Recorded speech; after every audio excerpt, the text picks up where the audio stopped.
All right, so we are back, and this time you've given us uh, quite the uh, quite the stack of material to get through, Yeah. and it's all about communication. Yeah, it really is. And I have to say, I was kind of surprised by some of the stuff that I learned just even preparing for this. Absolutely right. Like, I had no idea how much science and research Yeah. uh, was behind this. There's a lot of practical stuff too, Oh, for sure. but I think our mission today is pretty clear, right? Yeah. We're going to dig into all this stuff. We talk a lot about communication. But have you ever considered that, like, the real key isn't actually what we say? Ooh, that's interesting. What do you mean? It's more about how well we listen. Ah, I see what you're getting at. It does seem counterintuitive, though. It totally does, right? We're Mhm. always so focused on, like, expressing ourselves, getting our point across. For sure. We spend so much time thinking about what we're going to say. Exactly. But here's the thing. Research actually suggests that most people spend, like, a whopping 70% of their communication time just talking. Wow, 70%. That's a lot. And yet the funny thing is, the most effective communicators, the Hmm. people who really connect and get their message across, they actually tend to do the opposite. They listen more than they talk. Exactly. And that's what we're diving deep into today. I'm excited. So today, we're going to figure out why listening well is so important. Yeah, like it's not just a nice to have social skill, it's actually like the foundation for everything. Mm. Stronger relationships, better career growth, deeper connections with people. It's about truly understanding each other. Yeah, and the thing is, this isn't about changing who you are, your personality. It's about learning specific techniques that help the person you already are, like really shine through so that other people really get you. It's like removing the static so your message comes through loud and clear. Precisely. But before we get into all that, I think it's important to like really highlight why this even matters. Good point.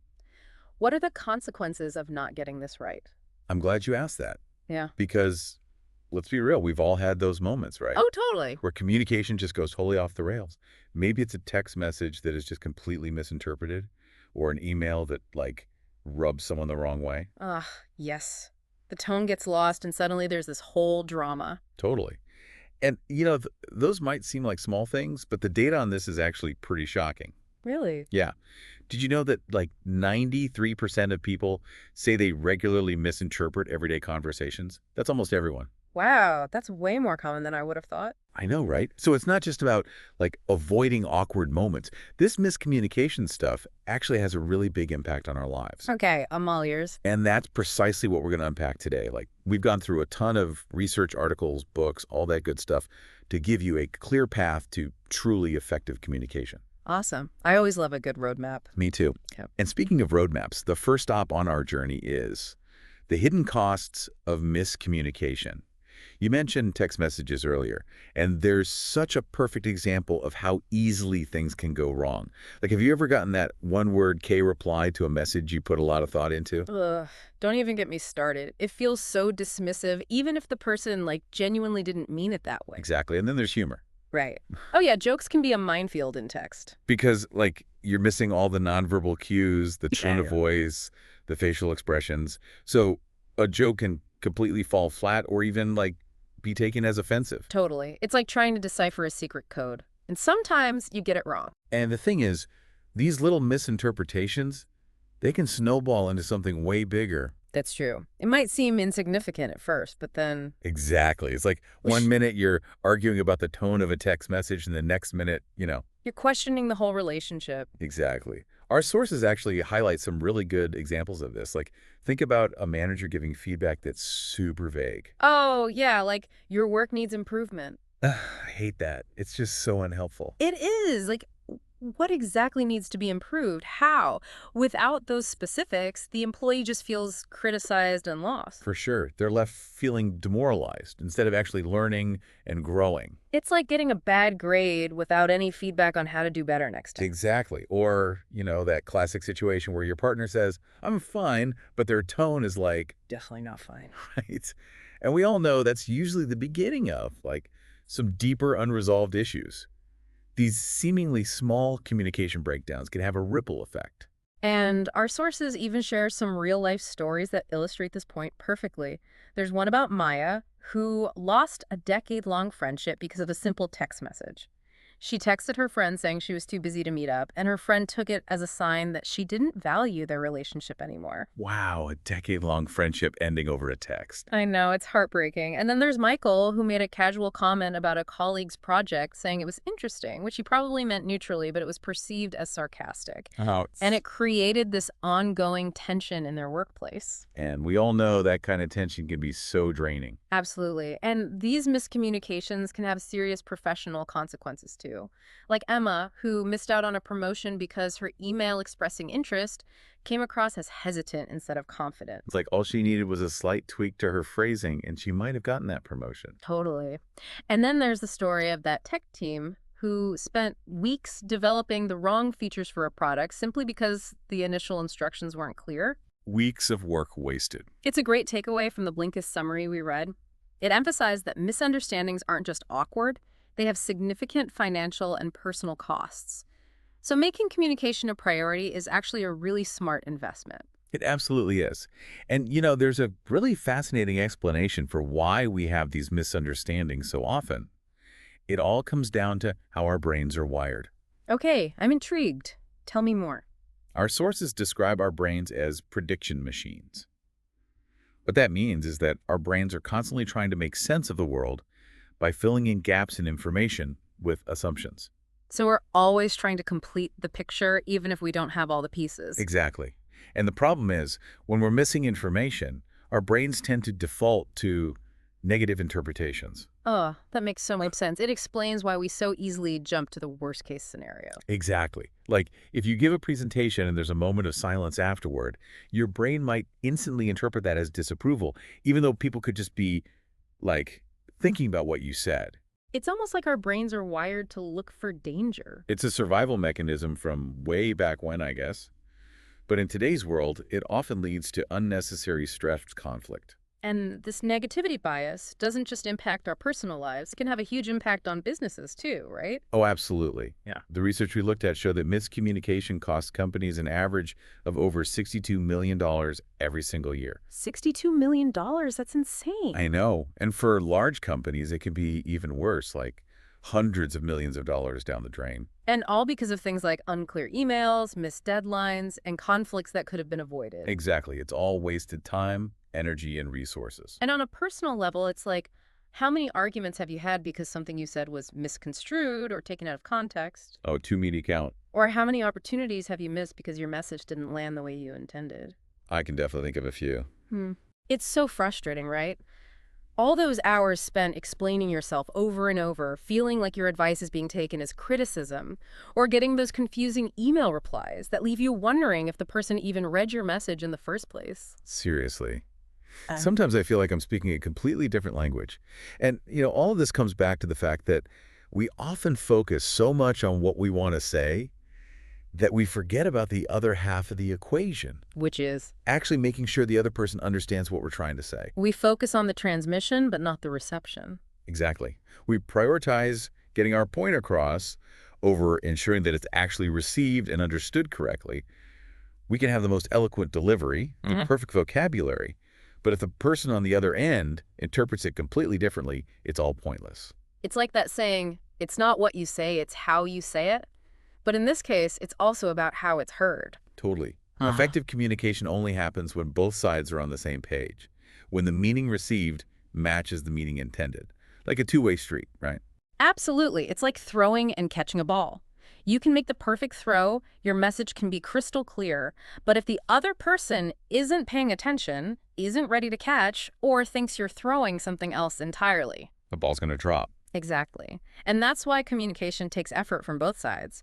You need a sender and a receiver who are both actively engaged in the process.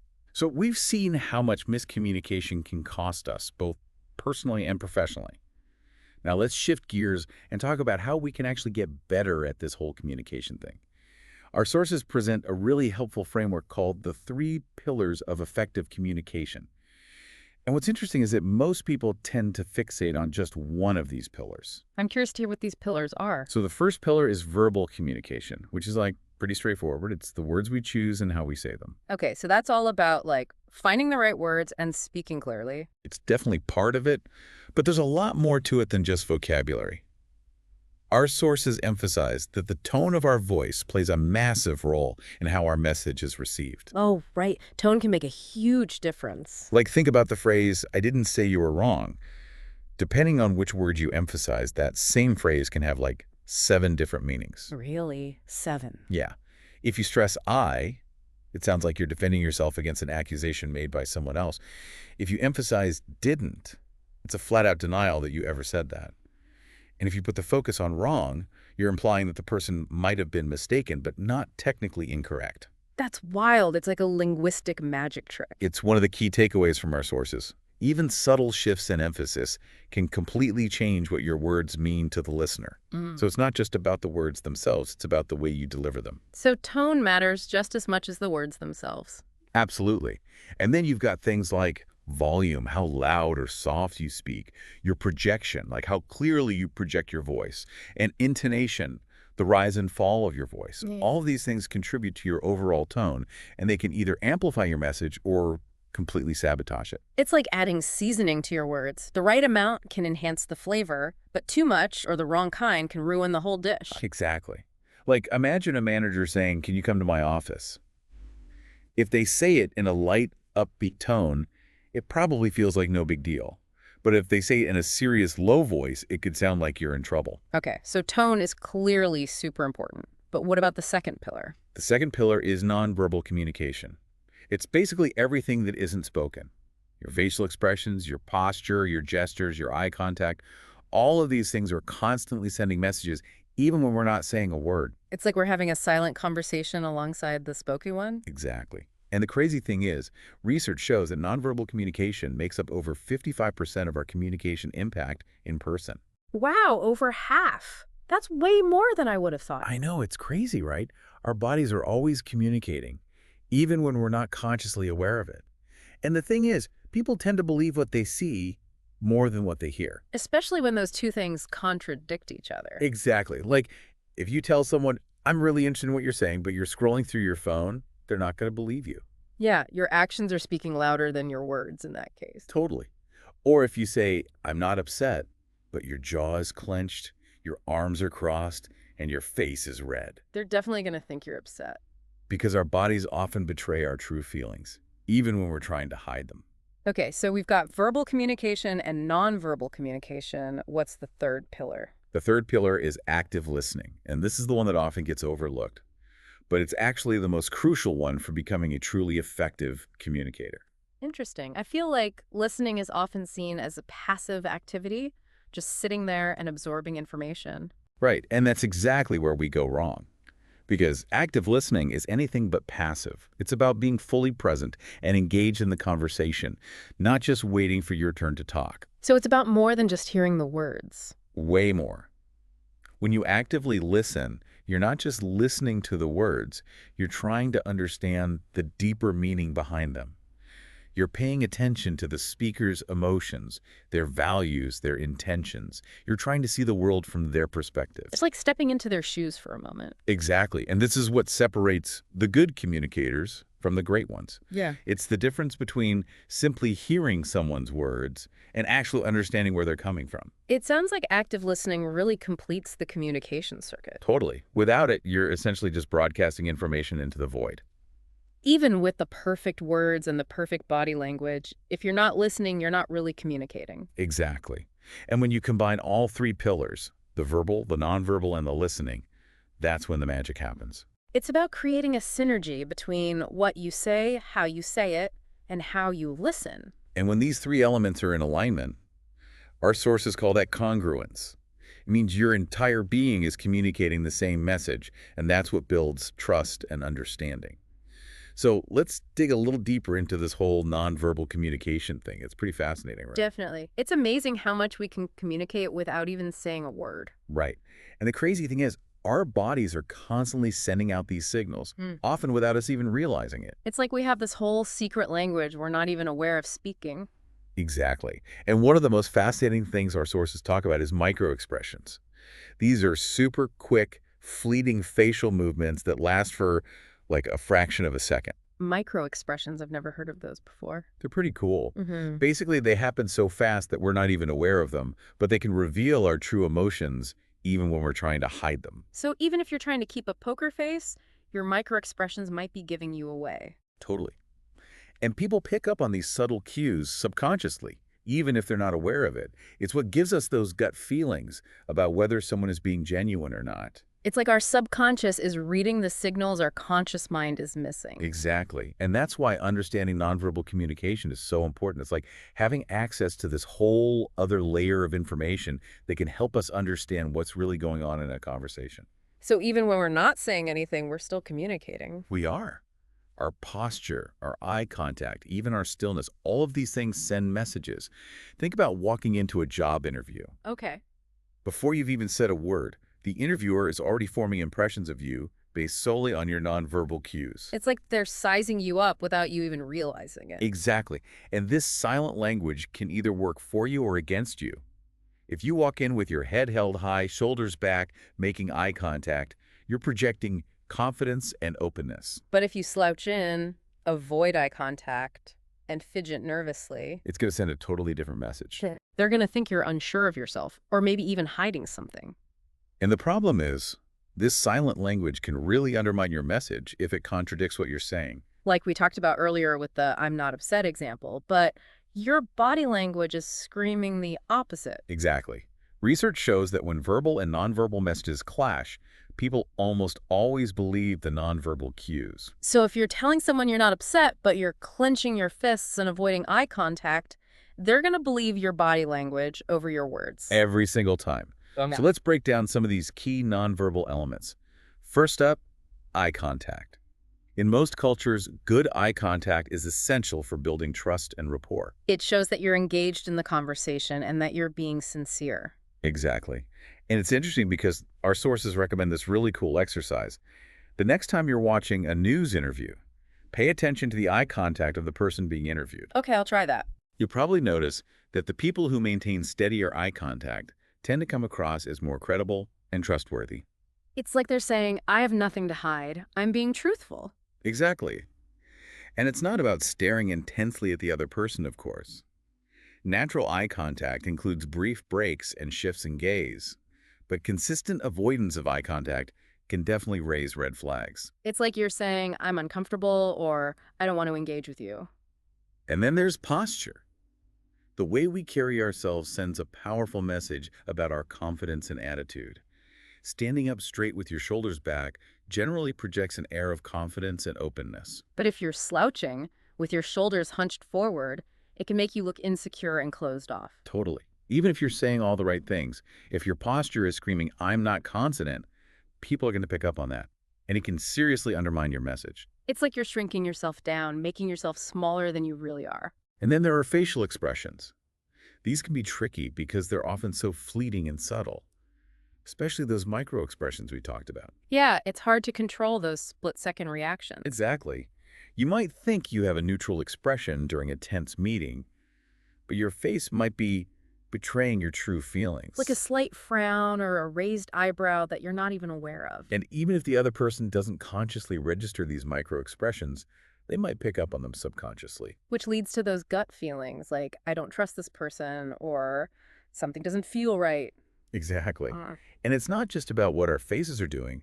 Our whole bodies are involved in communication. Like, think about those little habits we have, like tapping our feet, fidgeting with our hands, or leaning away from someone. Oh yeah, those little tells that can reveal so much about how we're feeling. Right. A little movement is natural, but excessive fidgeting can be really distracting and signal disinterest or impatience. It's like you're saying, I'm not really listening, or I'd rather be somewhere else. And then there's crossed arms, which is like the ultimate defensive posture. Yeah, it's like you're putting up a wall between yourself and the other person. Exactly.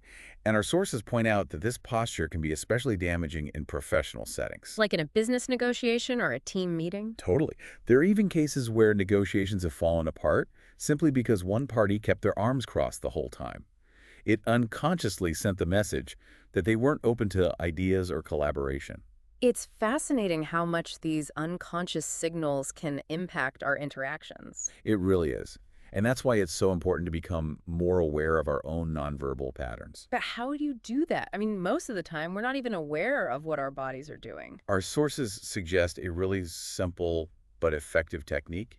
Mm. Record yourself. Record myself, like on video. Yeah, next time you're on a video call, record it. Mm. Or even just practice having a conversation with a friend and record it.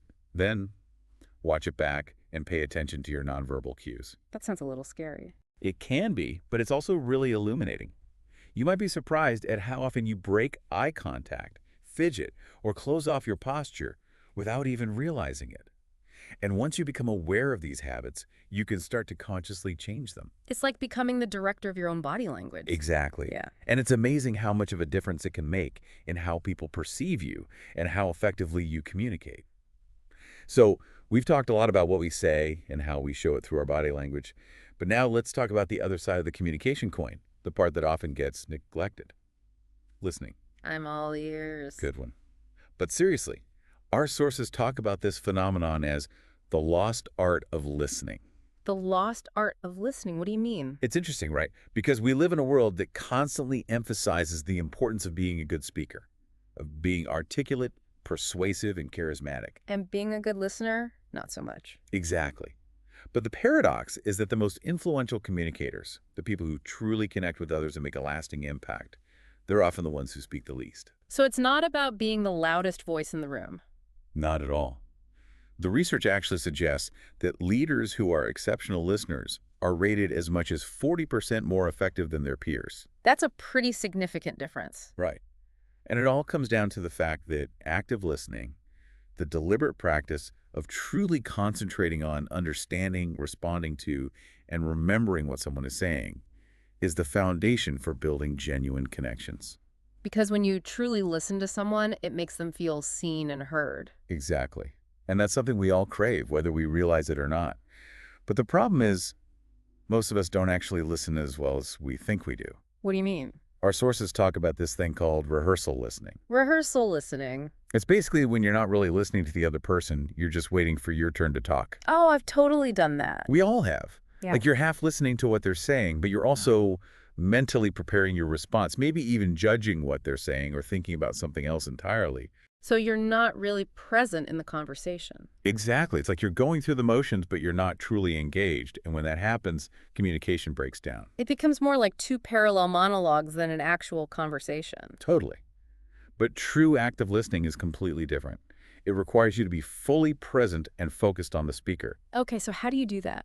It starts with clearing away distractions, both internal and external. So put away your phone, close your laptop, and try to quiet those mental to-do lists that are constantly running through your head. So it's about being mindful and present in the moment. Exactly. And it's not just about being quiet. Your body language needs to reflect your attentiveness, too. So maintain that open posture, make eye contact, nod your head, and all those good things we talked about earlier. Exactly. You want the speaker to feel like you're genuinely interested in what they have to say. And then active listening goes beyond just listening and observing. It also involves responding in a way that shows you're truly engaged. Like asking clarifying questions. Exactly. Not questions that steer the conversation back to yourself, but questions that help you understand the speaker's perspective more deeply. So it's about showing genuine curiosity and empathy. Absolutely. Yeah. And another great technique is paraphrasing. Paraphrasing. Yeah. After the speaker has finished making a point, you could say something like, "What I'm hearing is," or "So it sounds like you're saying," and then summarize what you understood in your own words. That's a great way to make sure you're both on the same page. Totally. It shows the speaker that you're listening carefully, and it gives them the opportunity to clarify anything you might have missed. And, the impact of truly feeling heard is pretty powerful. It can instantly build trust and rapport, even in situations where there's conflict or tension. It's like you're saying, I see you, I hear you, I value what you have to say. Exactly. Yeah. And our sources even mention that feeling heard actually has a physiological effect on the brain. Really? What happens? When you feel listened to, your brain releases oxytocin, which is often called the love hormone or the cuddle hormone. Ah, that's sweet. It is. And it also lowers your levels of cortisol, which is the stress hormone. So being a good listener can actually make people feel more relaxed and connected. Exactly. And it's not just about the words. Your physical positioning can also play a role in how well you listen. What do you mean? Our sources point out that slightly favoring your right ear during a conversation might help you pick up on emotional nuances better. It has to do with how our brains process sound and emotion. So if I tilt my head slightly to the right, I might be able to understand the speaker's emotions more clearly. It's definitely worth trying. But of course, there are also a ton of things that can get in the way of effective listening. Like what? Well, there are external distractions like Yeah. noise, interruptions, notifications on our phones. Yeah, those can be hard to ignore. But often, the biggest obstacles are the internal distractions, What do you mean? like those mental to-do lists that pop into your head, emotional triggers that make you defensive, or even just the habit of formulating your response while the other person is still talking. Oh, yeah, that's a tough one. It's like you're so focused on what you're going to say next that you miss half of what the other person is saying. And the thing is, we often overestimate how good we are at listening. Research has found that the average person only remembers about 25% of what they hear immediately after a conversation. 25%. That's shockingly low. I know, it really highlights the gap between how well we think we listen and how well we actually do. But the good news is that listening is a skill that can be developed and improved with practice. Okay, so how do we get better at listening? Our sources suggest a couple of really helpful techniques. One is mental repetition. Mental repetition. What's that? It's basically silently repeating the speaker's words in your mind as you hear them. So it's like creating an echo in your head. Exactly. And it might sound simple, but it's actually a really effective way to stay focused and prevent your mind from wandering. It also helps you encode the information more deeply, making it more likely that you'll remember it later. And it also prevents you from jumping in with a response before the speaker has finished making their point. Exactly. The other technique is actively listening for the emotion behind the words. Not just the words themselves, but the feelings behind them. Exactly. Communication isn't just about exchanging facts and information. It's about understanding another person's experience. By really tuning into the speaker's emotional undertones, you can gain a much deeper understanding of what truly matters to them. It's like reading between the lines. Totally. And it's in those unspoken emotions that you often find the real heart of the message. It's amazing how much we can learn from someone simply by listening attentively to what they're not saying. And at the end of the day, it's important to remember that hearing and listening are two very different things. Okay, explain that to me. Hearing is passive. It's just the physical act of sound waves hitting your eardrums. But listening is active. It's a conscious choice that requires effort, focus, and engagement. So it's like the difference between simply seeing something and actually observing it. Exactly. And unfortunately, many people confuse hearing with listening. And that's where a lot of those crucial nuances get lost. And that can lead to miscommunication and misunderstandings. Totally. Yeah. But active listening is also about doing something that can be incredibly challenging. Yeah. Setting aside your own judgments and biases, at least temporarily, so that you can truly understand a perspective that might be different from your own. It's about being open-minded and receptive to new ideas, even if they challenge your own beliefs. Exactly. And it's in that space of open, unbiased listening that we create opportunities for genuine connection, empathy, and even innovation. And, sometimes even when we're genuinely trying to communicate effectively, there can be these invisible forces at play that sabotage our efforts. Our sources describe these as communication barriers. Communication barriers, what are those? They're like invisible walls that distort the messages we're trying to send and receive. It's like you're looking through a one-way mirror. You can see the other person, but they can't see you clearly. That's a great analogy. It explains those situations where you feel like you're being perfectly clear, but somehow your message gets completely lost in translation. Exactly. And these barriers often operate silently, which makes them even trickier to navigate. Yeah. But the good news is that once you become aware of them, you can start to dismantle them. Okay, so now I want to talk about these invisible communication barriers. Oh, yes. It can be so frustrating It can. when you feel like you've explained something clearly, Right. but the other person just doesn't get it. These barriers can really distort the intended message. So the first step is to identify these barriers. That's right. And there are a few key ones that seem to come up again and again. Okay. Emotional barriers. Right. When we're stressed or angry or anxious, Our emotions can cloud our judgment. and make it hard to process information clearly. It's like our brains go into fight or flight mode. Yeah, and we're not really able to listen or communicate effectively. So it's important to be aware of our emotional state. And try to regulate our emotions before engaging in important conversations. That's a crucial skill, Then there are cultural differences, which can create all sorts of misunderstandings. because so much of how we communicate is influenced by our cultural background. Like the amount of eye contact we make, Right. the way we use personal space, The tone of our voice what's considered polite or assertive in one culture. might be considered rude or passive in another.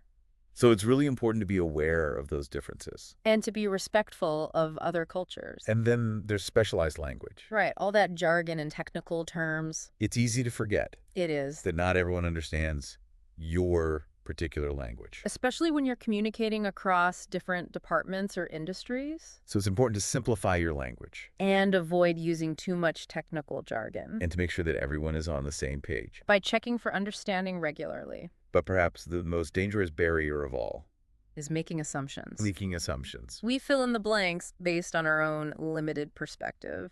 And those assumptions can be totally wrong. They can lead to misinterpretations and conflict. Like that example of a non-responding email. Right. We can create all these stories in our heads. About why the person hasn't replied. And those stories are often completely off base. It's so much better to just ask for clarification. Then to assume the worst. Absolutely. So how do we actually overcome these barriers? Right. Well, developing our emotional intelligence seems like a good place to start.